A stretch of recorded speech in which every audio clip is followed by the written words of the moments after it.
Welcome to the news this week, bringing you a recap of major stories on Spectrum Television. We come to you live from Uyo, the Akwa Ibom State Capital. My name is Uyai Imem.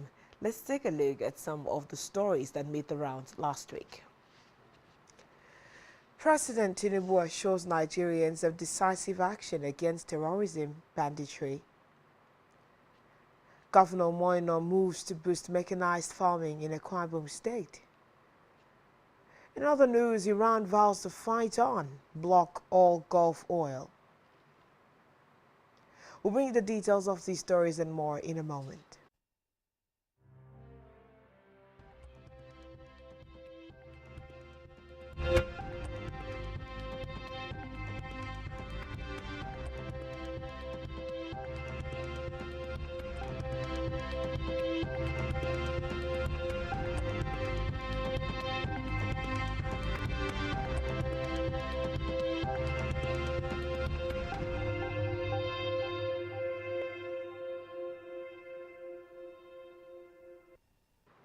Thanks for joining us. This is the news within the week. First, President Bola Tinubu has assured Nigerians that his administration will fight the battle against terrorism and banditry to a decisive end. He said the country would emerge victorious despite the current security challenges. The president gave the assurance while hosting traditional rulers, Christian and Muslim leaders at an interfaith breaking of fast at the State House in Abuja. Addressing the gathering, President Tinubu said his administration remained determined to confront violent groups threatening the peace and unity of the country. Meanwhile, President Bola Tinubu within the week sympathized with the family and associates of renowned football administrator and former Super Eagles head coach Adeboye Onigbinde. Onigbinde passed away on Monday at the age of 88. The president also extended his condolences to the Nigeria Football Federation (NFF), the National Sports Commission (NSC), professional colleagues and fans of the administrator, who distinguished himself as the first indigenous coach of the Super Eagles in 1982. Tinubu's condolence message was contained in a statement released Tuesday by his special advisor on information and strategy, Bayo Onanuga. The president commended the contributions of the Modake High Chief to the development of grassroots football and to the strengthening of football administration in Nigeria. He also acknowledged the historic leadership of Onigbinde, who guided the Super Eagles to the finals of the Africa Cup of Nations in 1984.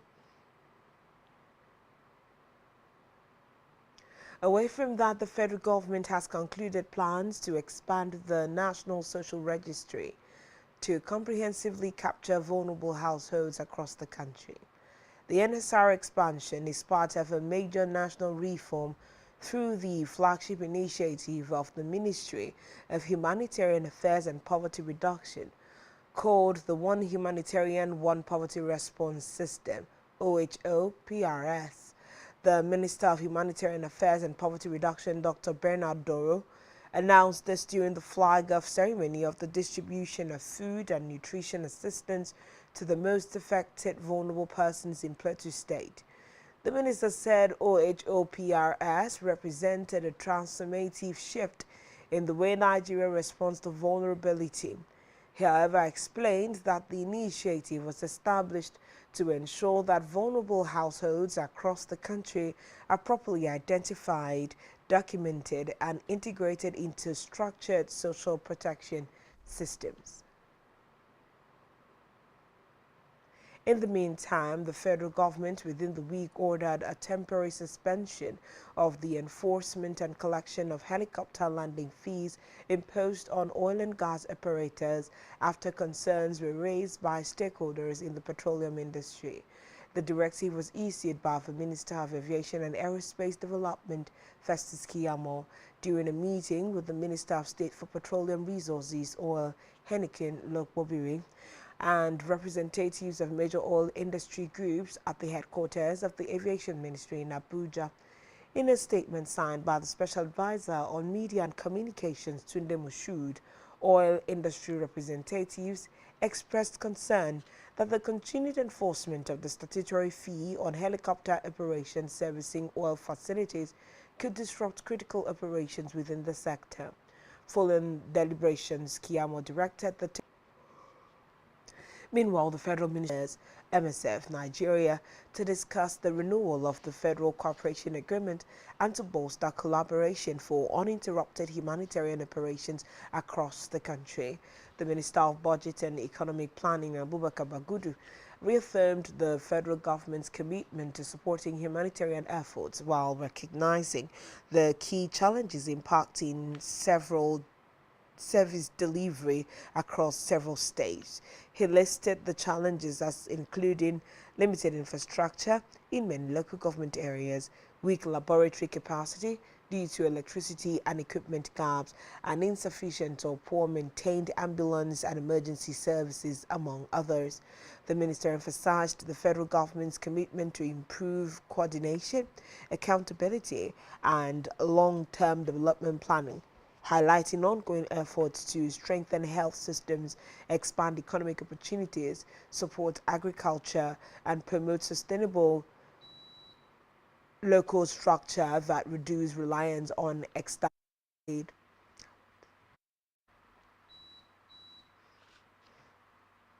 Elsewhere, the head of the Civil Service of the Federation, DD Esther Wilson-Jack, within the week ordered a thorough investigation into the fire outbreak that affected a section of the Federal Secretariat Complex Phase 2 in Abuja.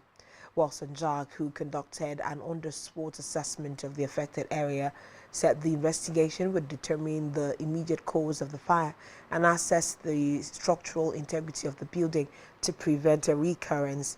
She commended personnel of the Federal Fire Service and other emergency responders for their swift response, noting that their timely intervention helped to contain the blaze and stop it from spreading to other parts of the building. According to the Office of the Head of the Civil Service of the Federation, all staff members on the affected floor were safely evacuated, with no casualty recorded during the incident. She added that precautionary measures had been put in place to secure the affected section of the building, while officials carried out a comprehensive assessment to determine the extent of damage to the property. In the meantime, the federal government has ordered a temporary suspension of the enforcement and collection of helicopter landing fees imposed on oil and gas operators after concerns were raised by stakeholders in the petroleum industry.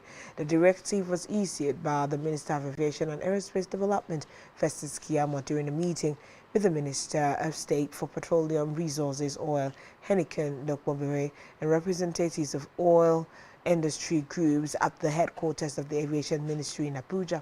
In a statement signed by the Special Advisor on Media and Communications, Tunde Moshood, all industry representatives expressed concern that the continued enforcement of the statutory fee on helicopter operations servicing oil facilities could disrupt critical operations within the sector. Following deliberations, Kiyamo directed the temporary suspension of the enforcement and collection of the helicopter landing fees for an initial period of 2 months.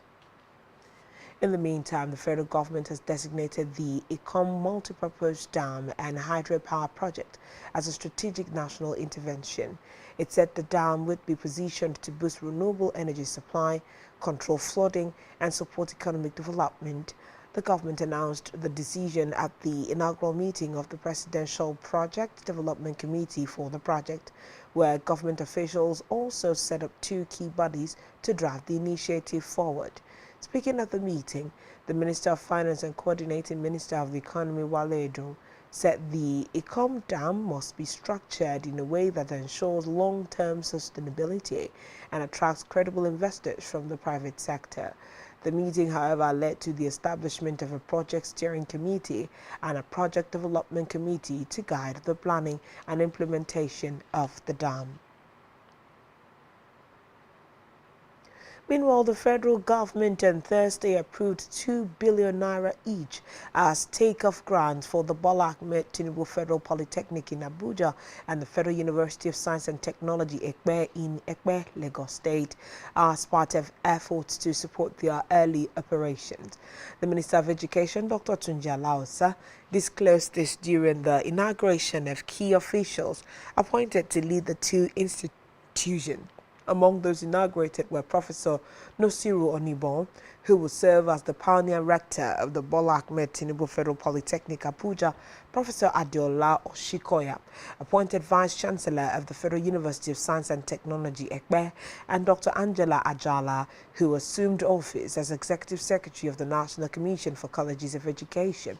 Presenting the letters of appointment in Abuja, Alaosa said the newly created institutions were part of the federal government's efforts to expand access to higher education and strengthen Nigeria's capacity in science, technology, and innovation.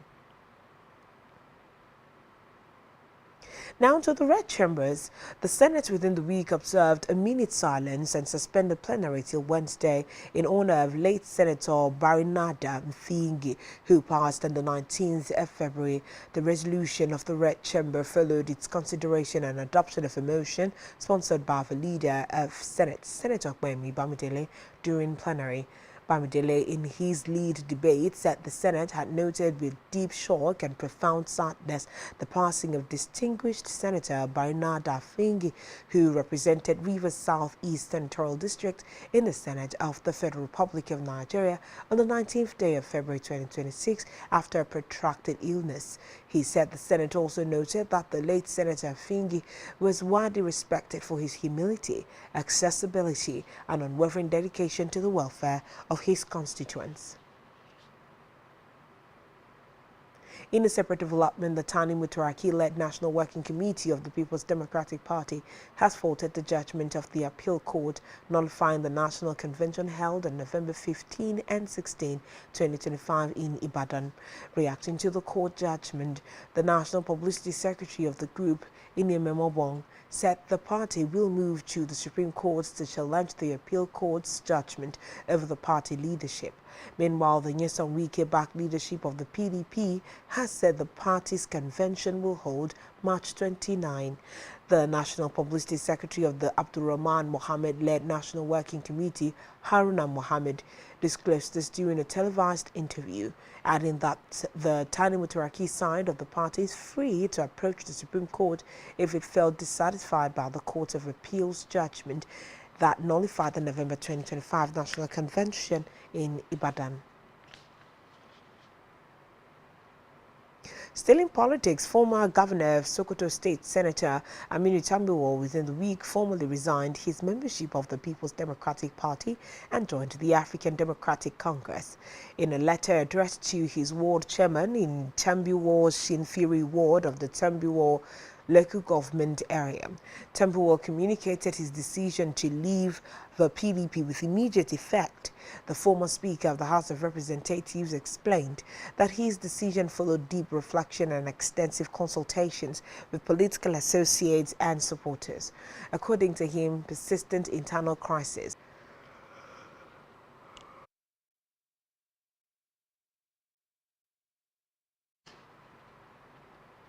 Back here on the home front, Akwa Ibom State Governor Pastor Moino within the week said his administration is taking practical steps towards boosting full-scale mechanized farming for enhanced agricultural production with the establishment of agri-equipment leasing company, which will be commissioned soon. Fielding questions from Government House correspondents shortly after his inspection of the progress of work at the company located at Ekpenisukar in Uyo, Governor Eno scored the contractor high on the progress of work at the site. According to the governor, the essence of the project is to motivate farmers into large-scale farming for better productivity, earnings, and sufficiency of food in the state.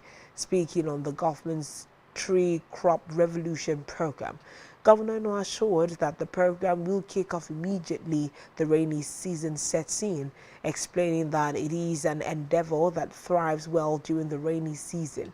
Government House correspondent Chenua reports that the governor therefore enjoined farmers to embrace the various agricultural programs put up by the government for the attainment of meaningful large-scale farming output and growth of individuals in particular and the state in general. Still to come in the news. Dangote Refinery again increases petrol price to 1,175 naira per litre. Stay tuned for details of this and more in a moment.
Welcome back and thanks for staying tuned. And now we'll continue the news within the week. In Africa, Guinea's main opposition figure, Solo Delen Diallo, accused President Mamadi Doumbouya of attempting to build a one-party state after the government dissolved 40 political parties by decree. Diallo is the leader in the main opposition party, Union of Democratic Forces of Guinea, which was among the parties that were dissolved. Other parties that were dissolved included the Rally of the Guinean People, the party of former President Alpha Condé, and the Union, of Republican Forces led by Sidi Atari.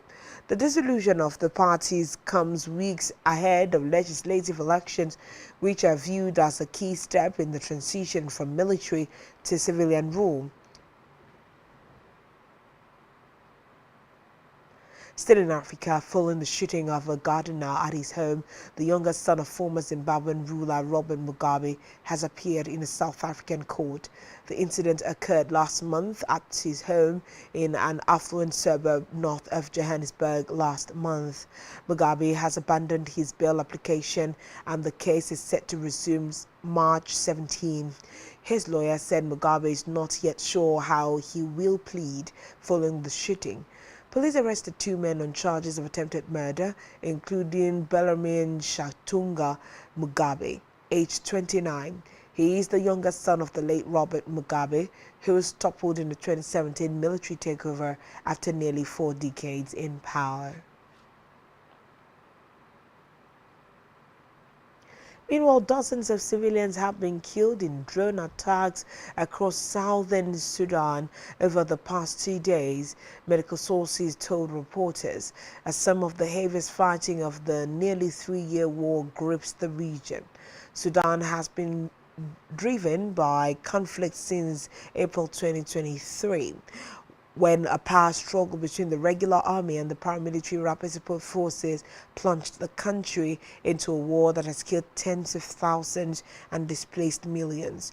In the White Nile state, which lies just east of the southern Kordofan region, an area now hit almost daily by drone attacks.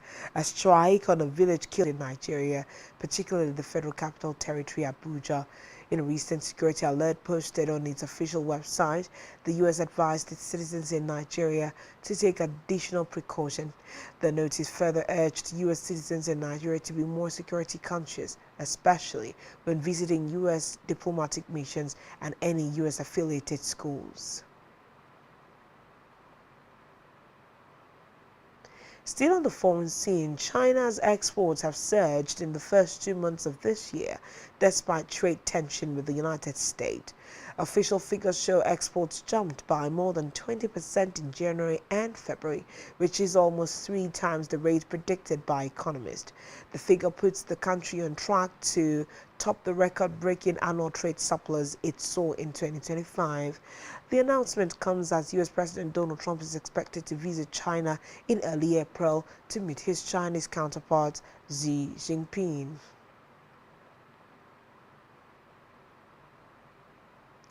Meanwhile, Iran vowed Thursday that not 1 liter of oil would be exported from the Gulf while its war with the United States and Israel continues, in a stark rebuke to President Donald Trump's boast that the conflict was all but over.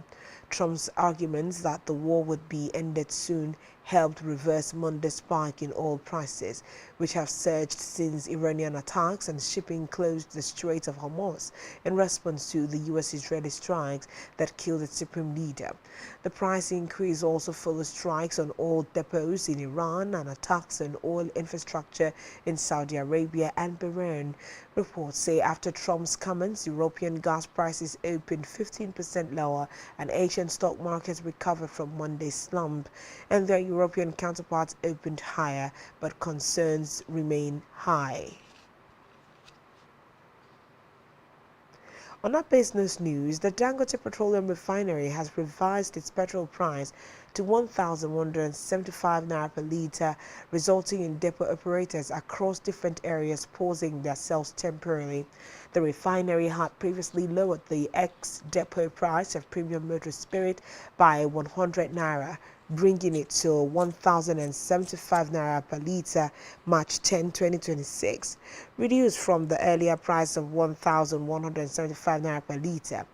Depot operators who had started selling at an average price of 1,100 naira per litre immediately paused their sales transactions due to the refinery's increase in price.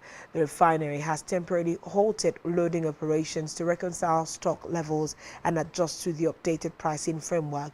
This revision is a response to the recent increase in global crude oil prices, which have risen from $91 to $100 per barrel for Brent crude, directly influencing the cost of refining. Still in business, the Nigerian National Petroleum Company Limited (NNPCL) within the week reduced its petrol price following Dangote Refinery's announcement of a gantry price cut. Recall that NNPCL filling stations in Abuja and its environs lowered their fuel pump price to 1,165 naira per litre on Wednesday, down from 1,216 naira per litre on Tuesday. This represents a reduction of 95 naira per litre by the state-owned firm. The adjusted pump price has been implemented at NNPCL filling station outlets in Jabi, Life Camp, Wuse Zone 5 and Zone 4 as of filing the reports, while automotive gas oil sold at about 1,535 naira per litre. Standards to allow higher sulfur levels. The country, reliant on oil imports for fuel, has seen petrol prices spike since the outbreak of the war in the Middle East. In response, Energy Minister Chris Bowen said one of the country's top refiners, Ampol, has agreed to redirect supply to regions experiencing shortages and the wholesale market. Oil prices Thursday topped $100 per barrel again after Iranian attacks and shipping effectively closed the Strait of Hormuz in response to the U.S.-Israeli strikes that killed Supreme Leader Ayatollah Ali Khamenei.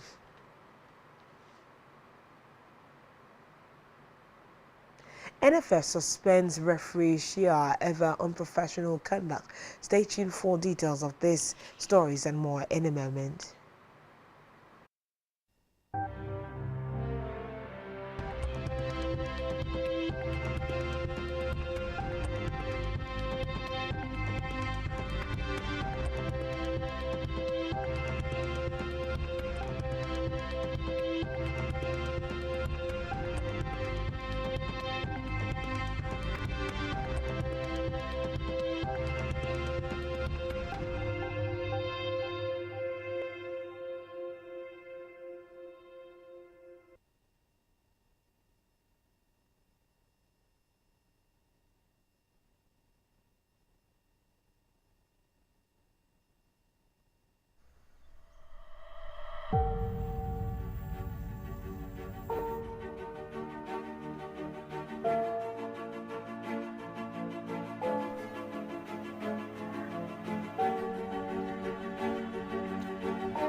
Welcome back and thanks for staying tuned. And now we'll bring you to the concluding part of the news this week. On our health news, we saw resident doctors at the University College Hospital Ibadan, Oyo State, threatening to embark on an indefinite strike if the hospital's management fails to provide a lasting solution to the lingering power crisis at the institution. They said the electricity problem had reached a tipping point, affecting the quality of care for patients and preventing doctors in training from getting the best out of their residency program. The doctors warned that if nothing changed within 3 weeks, they would commence an indefinite industrial action to press home their demands. Recall that the resident doctors had earlier embarked on a one-week warning strike from March 2nd to 6, 2026, demanding improved and longer hours of electricity supply within the hospital premises. Still in health, the Guild of Medical Directors within the week called for a balanced, fair and humane approach to the regulation of medical practice, stating the Guild noted that suspension should be considered after culpability has been established, noting that the sudden interruption of a doctor's career without a social stigma. In a statement signed by the GMD President, Dr. Raymond Kuti, the Guild expressed deep concern regarding the recent suspension of certain medical practitioners by the Medical and Dental Practitioners Investigation Panel, a panel under the regulatory purview of the Medical and Dental Council of Nigeria. The GMD President stated that in exercising this responsibility, it is important that disciplinary processes are implemented with careful consideration of their wider implications for health care delivery in Nigeria, particularly at a time when the country faces significant pressure on its health care workforce. Now to sports news. The Nigeria Football Federation NFF Disciplinary Committee within the week suspended a referee, Tawase Chia, for the rest of the 2025-2026 Nigerian National League season. Chia was accused of exhibiting unprofessional conduct in the clash involving Gombe United and Jigawa Golden Stars. Meanwhile, Gombe United was also found guilty of fans encroachment and received a fine of 1 million naira. Jigawa Golden Stars also received a fine of 500,000 naira for their refusal to continue the game.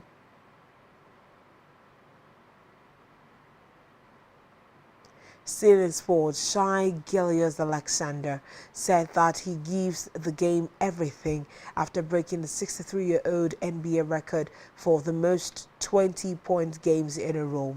The reigning MVP scored 35 points for the Oklahoma City Thunder in a 104-102 win against the Boston Celtics, extending a sequence of scoring at least 20 points that began November 1, 2024, and now stands at 127 consecutive games. The legendary Wilt Chamberlain held the previous record with a 126 game streak between October 1961 and January 1963. Gilgeous-Alexander made history when he sank a 20-foot jumper with 7 minutes and 4 seconds remaining in the third quarter as he reached 21 points in the game. Meanwhile, Galatasaray striker Victor Osimhen is currently at the top of the Player of the Match leaderboard in this season's UEFA Champions League. Reports say Osimhen has won 4 Man of the Match awards in the competition and the most by any player. The Nigerian picked up the award for the 4th time in Galatasaray's last game against Serie A giants Juventus in Turin last month.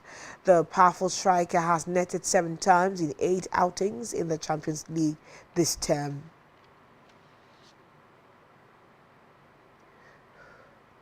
Still in sports, Britain's Jack Draper produced a superb fight back to beat Novak Djokovic and reach the Indian Wells quarterfinals, a result he believes could be a real big moment in his season. Defending champion Draper regrouped impressively to beat 24-time Grand Slam champion Djokovic 4-6, 6-4, 7-6, 7-5 in a real physical battle of 2 hours and 35 minutes. Djokovic, a five-time winner at Indian Wells, had beaten Draper in the previous meeting between them at Wimbledon in 2021. The victory is an important one for Draper as he rebuilds after a torrid 8-month spell plagued with an arm injury. On entertainment news, Nigerian singer Iris Star within the week named her greatest Afrobeats artist of all time, otherwise called Afrobeats Big Three. In a recent interview with Newsman, Star picked Tiwa Savage, Wizkid and Rema as the greatest Afrobeat artists of all time. The usual suspects, Davido and Burna Boy, who are often tipped along with Wizkid as the Afrobeat's Big Three, were conspicuously snubbed by Iris Star. Meanwhile, Iris Star has revealed why she relocated from Nigeria to New York, disclosing that her friends and cultural proximity influenced her decision.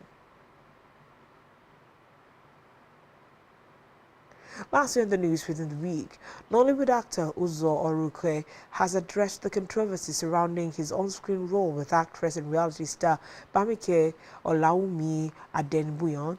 Speaking during an interview with Newsman, Orukwe dismissed rumors suggesting he was romantically involved with the married actress following their roles in a film together. The actor explained that he was careful during filming and even discussed boundaries with Bam Bam before performing scenes that required physical contact, stressing that he did not want to do anything that could jeopardize her marriage. Orukwe further debunked claims that the two were intimate off-screen, revealing that he had never met Bam Bam before they began shooting the movie.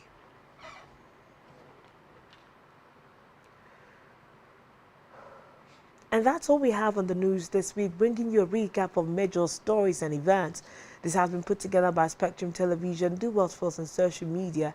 Subscribe to our YouTube channel, all of which you can find on our website, spectrumtvlive.ng.